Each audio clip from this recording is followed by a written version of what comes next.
বিদ্যাগুৰু শংকৰ চিত্ৰ ভাগৱত বস্ত্ৰ পৰীক্ষিত সুখ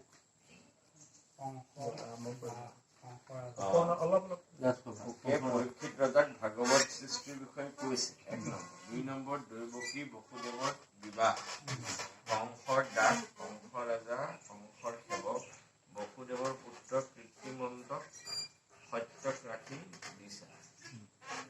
বসুদেৱে ত্ৰুটি কৰিছে। বসুদেৱ দৈৱকী কৃষ্ণৰ নিজ ৰূপে দেখা দিছে। বৃন্দাবনীয় ভাগৱত চবকে ক'বলৈ গ'লে ৰাসলীলা সেইটো দশম স্কন্ধৰ মানে ইয়াৰ আপুনি হেৰি অভাপুৰ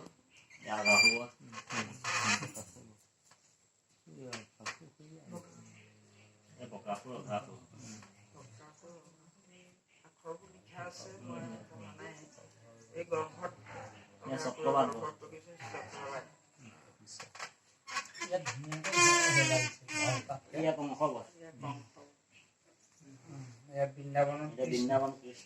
বৃন্দাবনত কৃষ্ণ এইখন ফটোখন নাহিলে দিয়াত তাৰপৰা সৰুকে আছিলে। মই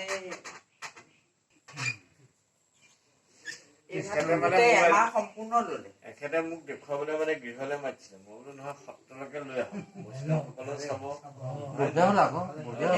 আপোনাৰ য'তে সুবিধা ত'তে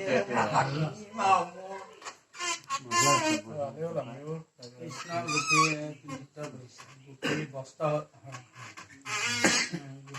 পৰিহাস কৰিছে। লাগি বেয়া হৈ যাব অকল হেণ্ডেলডালেহে ওলাই থাকিব বা নহ'লে চুইচত দিব লাগিব।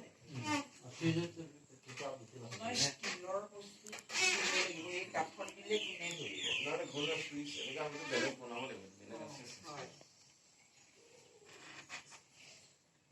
চব চাব পৰাকে কৰিব লাগিব।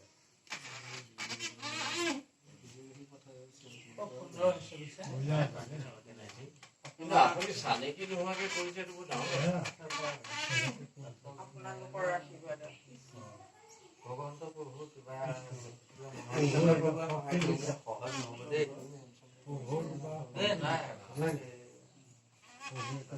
আপুনি আৰু কৈছে নেকি? মই যেতিয়া তেতিয়া সৰু সুৰা শালত কামবোৰ কৰোঁ, বেচা কিনা নিবনুৱা হৈ থাকোঁতে বয়ান সম্প্ৰসাৰণৰ ইণ্ডাষ্ট্ৰী মই চৰকাৰৰ বংশ নিবনুৱা হৈ থাকোঁতে বয়ান সম্প্ৰসাৰণ